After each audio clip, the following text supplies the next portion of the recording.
مسجد حرام حضرت آدم و حضرت حوا علیہ السلام کے زمین پر اتارے جانے سے پہلے ہی کعبہ شریف وجود میں آ چکا تھا۔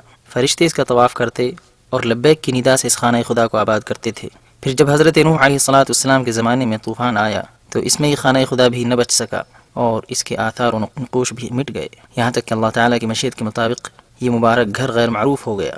پھر وہ وقت آیا جب اللہ تعالیٰ نے انسانیت کی ہدایت کا فیصلہ فرمایا اور حضرت ابراہیم علیہ السلام کو حکم دیا کہ اپنی بیوی ہاجر کو اور شیرخوار بیٹے اسماعیل کو اس مکے کی وادی میں چھوڑ دیں جہاں پر باد و بوش کا نام و نشان بھی نہ تھا، صرف ایک بے آب و گیاہ وادی تھی۔ چنانچہ حضرت ابراہیم علیہ السلام نے ان کو اس وادی میں لا کر چھوڑ دیا اور واپسی میں ثنیۃ الوداع کے مقام پر آ کر یہ دعا مانگی، ربنا انی اسکنت من ذریتی بواد غیر ذی زرع عند بیتک المحرم ربنا لیقیموا الصلاة فاجعل افئدة من الناس تهوی الیہم وارزقهم من الثمرات لعلهم یشکرون۔ ان آیات کا ترجمہ ہے، میں نے اپنے اہل و عیال کو اس بے آب و گیاہ وادی میں آپ کے مبارک گھر کے پاس لا بسایا ہے، اے ہمارے رب، تاکہ یہ نماز قائم کریں، اس لیے آپ لوگوں کے دل ان کی طرف پھیر دیجیے اور ان کو پھلوں کی روزی عطا فرمائیے تاکہ یہ تیرا شکر ادا کریں۔ ادھر حضرت ابراہیم علیہ السلام نے یہ دعا کی، ادھر قبولیت کے طور پر زمزم کا چشمہ اما ہاجر اور حضرت اسماعیل کے لیے جاری ہو گیا۔ جب بہت سے قبیلوں کو اس مبارک چشمے کا علم ہوا تو وہ کشاں کشاں اس کے پاس آ کر آباد ہونے لگے۔ قبیلہ عمالقہ کو بی بی ہاجر نے قعقاعان کی چوٹی پر رہائش پذیر ہونے کی اجازت دے دی۔ دن گزرتے گئے اور اب وہ وقت آ گیا جب حضرت اسماعیل علیہ السلام جوانی کی دہلیز کو چھونے لگے۔ ماں کو بیٹے کی شادی کی فکر لاحق ہوئی اور پھر جلدی ہی انہوں نے قبیلہ بنی عمالقہ کے سردار کی بیٹی سے حضرت اسماعیل علیہ السلام کی شادی کر دی، جس کا نام عمارہ تھا۔ ایک اور قبیلہ جرہم بھی یہاں آ پہنچا اور اس نے جبل ابو قبیس کی چوٹی پر چاہے زمزم کے مشرق میں ثنیۃ الوداع کے مقام پر بود و باش اختیار کی۔ ابھی چند سال ہی گزرے تھے کہ اللہ تعالیٰ نے حضرت ابراہیم علیہ السلام کو حکم دیا کہ اس مبارک وادی کی زیارت کریں اور بیٹے و بیوی کی خیر خبر لیں۔ چنانچہ حضرت ابراہیم علیہ السلام تشریف لائے، بیٹی کی اہلیہ سے خیریت دریافت کی۔ اہلیہ کو یہ محسوس بھی نہ ہونے پایا کہ خیریت پوچھنے والے بڑے میاں سیدھے سادے الفاظ میں کیا پیغام دے کر جا رہے ہیں۔ حضرت ابراہیم علیہ السلام نے بہو سے فرمایا کہ اسماعیل جب آئیں تو ان کو میرا سلام کہنا اور کہنا کہ آپ اپنے دروازے کے چوکھٹ بدل دیں۔ چنانچہ بیوی نے یہ پیغام حضرت اسماعیل علیہ السلام کو پہنچایا۔ حضرت اسماعیل پیغام کا مطلب فوراً ہی سمجھ گئے کہ ابا جان کا حکم ہے کہ میں اس بیوی کو طلاق دے دوں۔ اس طرح انہوں نے اپنی اہلیہ کو طلاق دے کر اپنے سے جدا کر دیا۔ ادھر قبیلہ جرہم کو جیسے ہی یہ خبر ملی کہ حضرت اسماعیل علیہ السلام نے اپنی اہلیہ کو طلاق دے دی ہے، انہوں نے فوراً ہی حضرت اسماعیل کی شادی اپنے قبیلے میں کر دی اور اللہ تعالیٰ کے برگزیدہ نبی کی مصاہرت کا شرف حاصل کر لیا۔ اسی خاتون کے بطن سے پھر عرب کے قبائل اور اس کے سرداروں کی نسل کا سلسلہ جا ملتا ہے۔ ادھر اللہ تعالیٰ کی مشیت میں یہ فیصلہ ہو چکا تھا کہ اس کا گھر آباد ہو، چنانچہ اللہ تعالیٰ نے حضرت ابراہیم علیہ السلام کو بیت اللہ شریف کی جگہ کی نشاندہی کرائی، اس کی بنیادوں سے باخبر کیا۔ ارشاد باری تعالیٰ ہے، وَإِذْ بَوَّأْنَا لِإِبْرَاهِيمَ مَكَانَ الْبَيْتِ أَلَّا تُشْرِكْ بِي شَيْئًا وَطَهِّرْ بَيْتِيَ لِلطَّائِفِينَ وَالْقَائِمِينَ وَالرُّكَّعِ السُّجُودِ۔ جس کا ترجمہ ہے، اور جب ہم نے ابراہیم کو گھر کی جگہ بتائی اور حکم دیا کہ میرے ساتھ کسی کو شریک نہ کرنا اور میرے گھر کو طواف کرنے والوں اور قیام کرنے والوں اور رکوع و سجدے کرنے والوں کے لیے پاک صاف کرو۔ اس وحی کے بعد پیغمبر خدا حضرت ابراہیم اپنے بیٹے اسماعیل کو ساتھ لے کر بیت اللہ شریف کی تعمیر کے لیے اٹھ کھڑے ہوئے، اس کی حدود کو نمایاں کیا، جگہ کو پاک صاف کیا اور تعمیر کا کام شروع کر دیا۔ حجر اسود سے شمالی رکن تک طول کی مقدار 32 ہاتھ رکھی گئی اور رکن یمانی سے حجر اسود تک طول 20 ہاتھ متعین کیا، اونچائی 7 ہاتھ رکھی اور پھر حجر اسود کو اس کی جگہ پر نصب کیا۔ اس سے فارغ ہو کر 7 چکر طواف کے لگائے۔ اس کے بعد باپ بیٹے نے لوگوں کو اس مقدس گھر کی زیارت کی دعوت دینا شروع کی تاکہ ایک اللہ وحدہ کی عبادت ہو اور بت پرستی کی دنیا سے انسانیت کو چھٹکارا مل سکے۔ جیسے جیسے لوگوں نے یہ مبارک خبر سنی، شوق و مستی سے ان کے دل اللہ تعالیٰ کے اس مبارک گھر کی زیارت کے لیے بے چین ہوئے اور حج کے لیے ایک دوسرے سے بڑھ چڑھ کر پیش قدمی کرنے لگے۔ اللہ تعالیٰ نے ارشاد فرمایا، وَأَذِّن فِي النَّاسِ بِالْحَجِّ يَأْتُوكَ رِجَالًا وَعَلَى كُلِّ ضَامِرٍ يَأْتِينَ مِنْ كُلِّ فَجٍّ عَمِيقٍ۔ اور لوگوں میں حج کا اعلان کرو کہ تمہاری طرف پیدل اور دبلے پتلے اونٹوں پر جو دور دراز سے چلے آتے ہوں سوار ہو کر چلے آئیں۔ اس مبارک گھر کی تولیت کی ذمہ داری تا حیات حضرت اسماعیل علیہ السلام نے نبھائی۔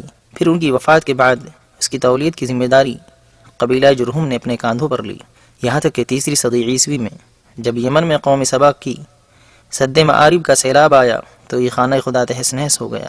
قبیلہ اسد و خزاعہ بھی شمال کی طرف ہجرت کرنے پر مجبور ہو گئے۔ قبیلہ خزاعہ نے مکے آ کر قبیلہ جرہم پر غلبہ حاصل کر کے ان کو مکے سے بھگا دیا۔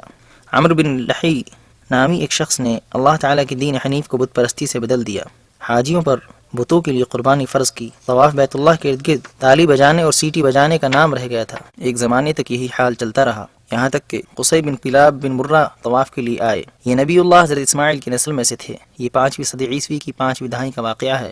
ان کو مکہ مکرمہ کی امور اور اس کی سرداری نصیب ہو گئی، جن سے پھر قریش کے عہد کا سلسلہ شروع ہوا اور قبیلہ قریش کی شاخیں مکہ مکرمہ کی وادیوں میں پھیلتی گئیں۔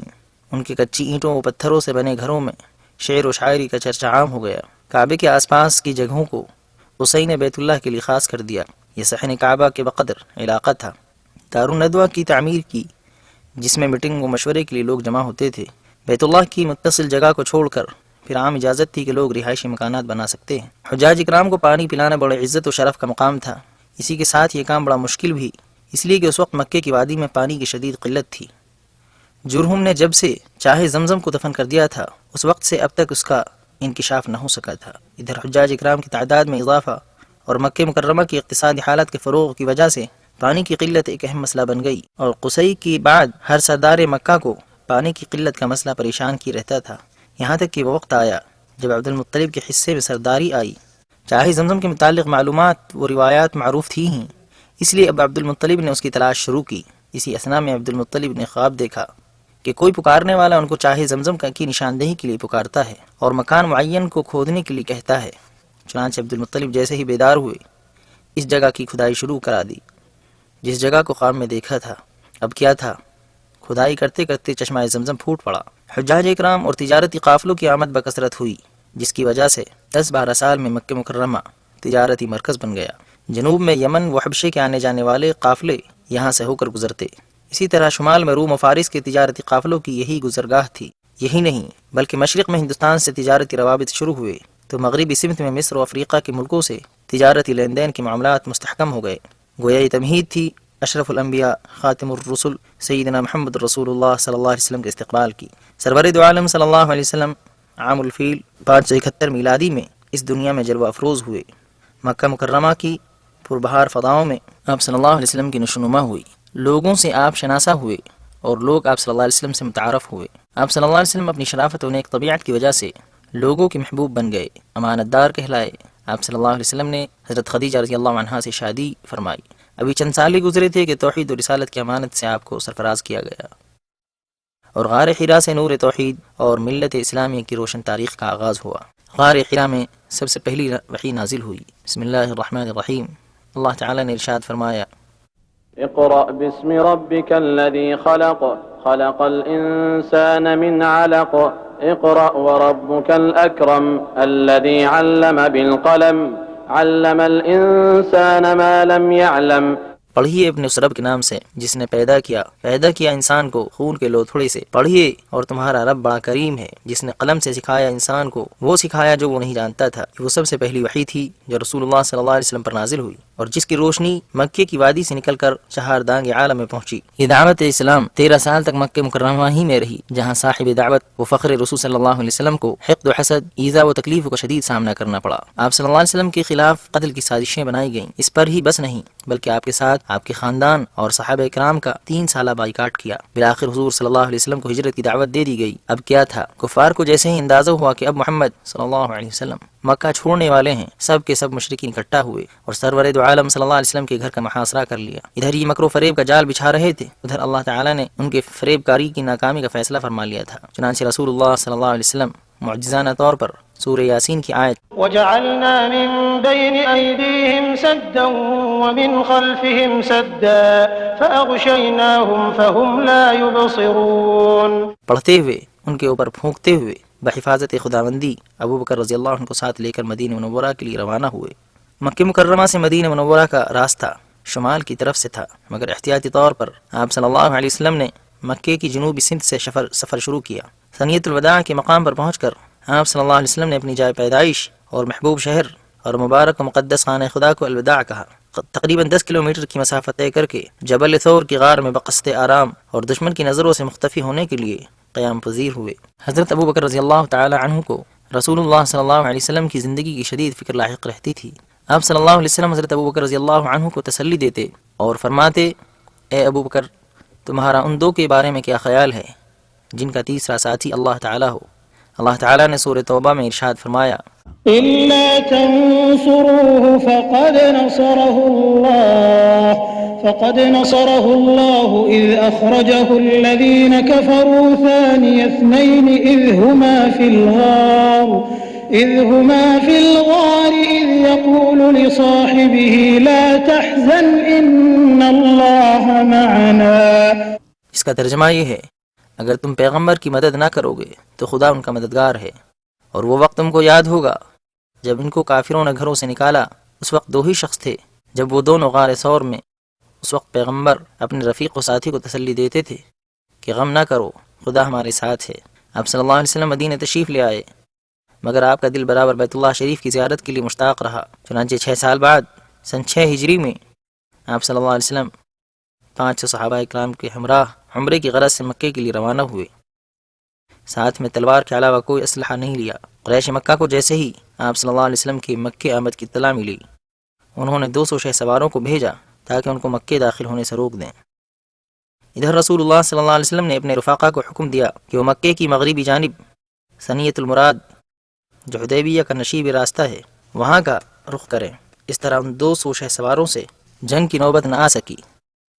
اب رسول اللہ صلی اللہ علیہ وسلم نے مسلمانوں کا ایک وفد قریش کے پاس بھیجا کہ ہمیں عمرے کی اجازت دے دی جائے۔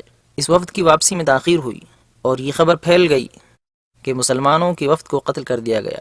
یہ خبر جیسے ہی ملی، رسول اللہ صلی اللہ علیہ وسلم نے حدیبیہ کے مقام پر ہی درخت رضوان کے نیچے مسلمانوں سے قریش سے جنگ کے لیے بیعت لی۔ تمام مسلمانوں نے اس بیعت میں حصہ لیا۔ جب قریش کو اس بیعت کا علم ہوا تو قریش کی آنکھیں کھلیں اور پھر قریش مکہ نے صلح کی پیشکش کی۔ رسول اللہ صلی اللہ علیہ وسلم نے اس پیشکش کو قبول فرما لیا اور مسلمان حدیبیہ سے واپس ہوئے، اس شرط پر کہ اگلے سال پھر عمرے کے لیے آئیں گے۔ اب 8ویں ہجری میں قریش نے عہد و پیمان توڑا، جس کی بنا پر رسول اللہ صلی اللہ علیہ وسلم نے 4 لشکروں کی تیاری کا حکم دیا۔ ایک لشکر مقدمے کے طور پر آگے روانہ کیا، دوسرے لشکر کو ہدایت تھی کہ وہ مکے کے نشیبی علاقے سے داخل ہو، تیسرے لشکر کو ہدایت دی کہ وہ مغربی سمت وعیکان پہاڑ کی چوٹی سے ہوتے ہوئے مکے میں داخل ہو، چوتھے لشکر کو حکم دیا کہ وہ جبل ہند کے سامنے سے ہوتے ہوئے مکے میں داخل ہو، نیز یہ حکم دیا کہ میرے لیے بیت اللہ کے سامنے ہی چوٹی پر علم گاڑ دیا جائے۔ بالآخر رسول اللہ صلی اللہ علیہ وسلم کو بغیر جنگ کے ہی فتح حاصل ہو گئی، امن و امان ہو گیا، خطرات کے بادل چھٹ گئے، بیت اللہ شریف کے حقیقی وارثین آ چکے تھے۔ مکہ مکرمہ توحید کی صداؤں سے گونج اٹھا، شرک و کفر کے جھوٹے خداؤں میں زلزلہ آ چکا تھا، مورتیاں لرزہ بر اندام تھیں۔ اب مکہ مکرمہ بت پرستی و شرک کی گندگی سے پاک ہو چکا تھا۔ کلمہ توحید لا الہ الا اللہ محمد رسول اللہ صلی اللہ علیہ وسلم کی صدائیں اب مکہ مکرمہ کی گلی کوچوں میں ضیاء پاشی کر رہی تھیں۔ حرم شریف کی حدود، جن کو حضرت جبریل علیہ السلام کی نشاندہی پر ابراہیم خلیل اللہ نے متعین کیا تھا، زمانے سے پامال ہو رہی تھیں۔ اب دوبارہ ان کی حرمت واپس آ گئی۔ غیر مسلموں کا داخلہ حدود حرم کے اندر ممنوع قرار دے دیا گیا۔ حرم کی حدود پر علامتی نشانیاں نصب کر دی گئیں۔